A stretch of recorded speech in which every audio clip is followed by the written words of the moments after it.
Hello, my name is Sarah Lindley, and I'm here today to honor three very important people in my life. The first one that I'd like to talk about is my grandmother.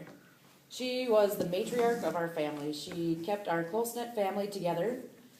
We would have all kinds of family gatherings at her house. We'd have picnics, camping, all different kinds of things, and Grandma would always have enough food to feed everybody.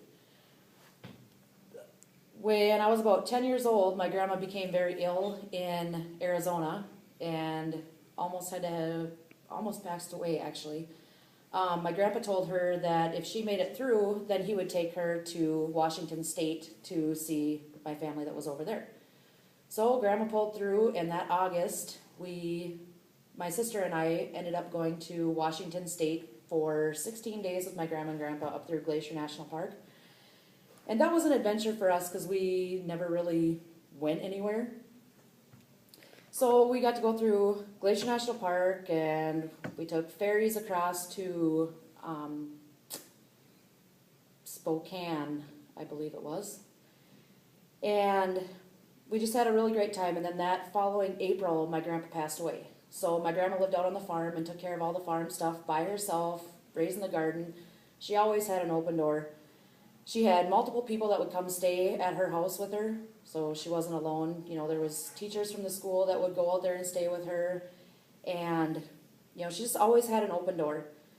My grandma was a very independent, strong person, sometimes a little too independent, too old-fashioned. I remember at my wedding, I wore dressy sandals, and that was against policy back in the day, because I had to have closed-toed shoes, high heels, and I told Grandma, I need to make it down the aisle in order to get married. I can't stand at the back of the church and wait for Corey to come get me. So she understood, and we got past that little issue. My grandma has been supportive of all of us kids, all of her grandchildren, all of her great-grandchildren. After my sister and my brother and I, we all had kids, my grandma would not tolerate no for an answer when she wanted to watch the kids. If Grandma wanted to watch the kids, Grandma got to watch the kids. I remember when she lived in the apartments, and she would sit in her chair, and when the kids would fall asleep, she'd just roll the kids down her legs or slide them down her legs to the floor where they could rest comfortably, or she'd just have to move them. She never had to walk around with the kids, never had to carry them very far. She always had a rocking chair, or she had the car seats. Another part that really stands out for me is my high school sports. There wasn't one game that my grandma was not at if she was able to come. She cheered us on at Parents' Night. Her and my mother were recognized every year for being faithful fans. So she is a very supportive person in my life. The next person I would like to talk about is my mother, also known as my grandma's sidekick. Where you saw one, there was always the other one. Mom and Grandma were inseparable. My mom would go over every morning, get Grandma's socks on, take her to any appointment she had. When Grandma was going through dialysis, Mom was there. Grandma went 3 days a week. Mom was there with her. My mom has always been there for my sister and my brother and myself, also our grandchildren. If we call her at the drop of a hat, she is willing to take care of them, help out when needed. Her door is always open. We can go stay there whenever, you know, if the power's out or something, or no heat. You know, Mom's door is always open, day or night, middle of the night. She's always there. Actually, sometimes she's there a little too much. I get calls quite a bit. And actually, there's other times that it's actually kind of good, because she'll let me know if we have a responder call, so I can make those. Another part that really sticks out in my head with my mom was when I was in labor with my kids. My husband does not handle crabbiness very well, so there was my mom. My mom was my coach. My husband was also there, but he did the back rubbing. My mom, when she was my coach with my daughter, I was young when I had her and, scared with first labor. And she kept telling me, I told her that I wanted to be done, I was ready to be done. And she said, no, Sarah, you can do this, you can do this. And she's rubbing my head. And I don't remember it, but she says it happened. But apparently I grabbed her around the neck and said, I can't do it anymore. And she said, okay, well, we'll just take a few breaths and everything will be just fine. So she doesn't get flustered very easily. When my grandmother passed away, my mom was out there with her. And that was another memory that I had of my grandma. I told her that I wanted to go out there and see her. She was in Fargo when she passed away. And I wanted to make it out there to see her, to say our final goodbyes. Well, Grandma said no. So I was on my way out there and Mom called me and said, your grandma passed away. Well, she did not want us kids to see her like that, so she had Mom call. And my grandma had her funeral plan from the scalloped potatoes to the buttered buns. She had everything planned out. And I consider my mom a very strong person because I know in situations like that, I don't know how I would handle it. And then my father passed away 2 years ago, and my mom took care of him up until he took his last breath. My mom, took him to all of his appointments, changed him, when hospice came in. Hospice was only there for a day and a half, and she was able to handle all that with the strength that she has. So I am looking to get more strength from my mom, because that's one thing that I am lacking, is that kind of strength.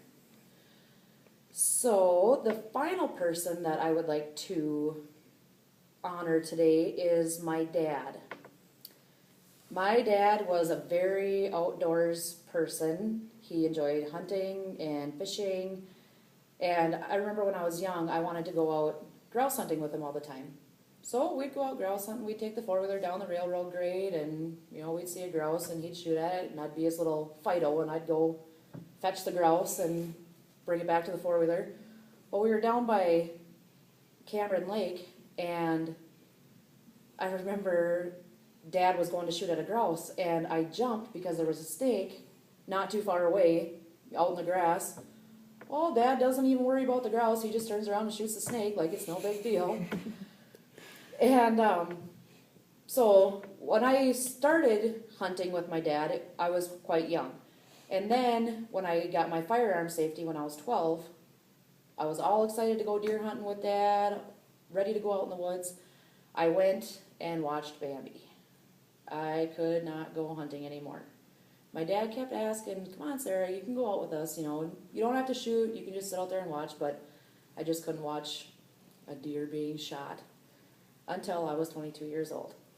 I was sitting out in the stand, and my dad had told me that my brother was going to come get my deer after I had shot him. Well, I shot it, and Shane doesn't show up. Finally, 2.5 hours later, my dad comes on the four-wheeler, and, well, did you see anything? I said, well, Dad, I've had a deer laying here dead for the last 2 hours.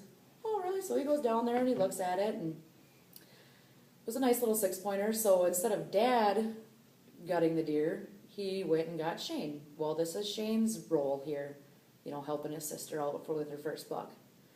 So Shane came and got the buck, and he gutted it out, no problems. But my dad had a hand in getting me back into hunting, and that is what I enjoy doing now. My dad has been very supportive of me. I remember when I found out I was pregnant with my daughter, I was very scared to tell my dad. I did not want to disappoint my dad. So I had told my mom, and everything went fine. Then my dad pulled up outside, and I was scared. I went back to the bedroom, had my face in the pillow, and I was crying. Well, Mom had told Dad that I had something to tell him. So Dad comes back there, and he's rubbing my back, and he's saying, Sarah, your mom tells me you have something to tell me. And I said, I don't want to do anything that would make you disappoint, or I don't want you to be disappointed in me. And he said, Sarah, nothing could do that. So I told him I was pregnant. And he said, Sarah, I don't know why you'd be scared to tell me that. All you're doing is bringing me another grandchild to love. So that's one memory that I will have of my dad.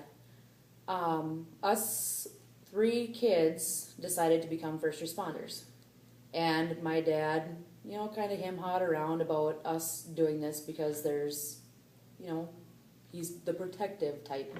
He doesn't want us to see things that, would hurt us or give us bad dreams or that kind of stuff.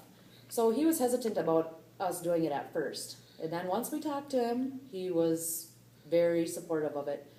And once we decided that we were going to all be responders, that's when Dad decided to get out. There was enough. He had seen enough in the 16 years that he had been there and how he was able to continue doing it. I have no idea. I know there would be a lot of people that would definitely back out of that. So, with that being said, I could go on and on all night, but I'm very pleased to have these 3 people in my life, and I know I would not be where I am today if I didn't have them. Thank you.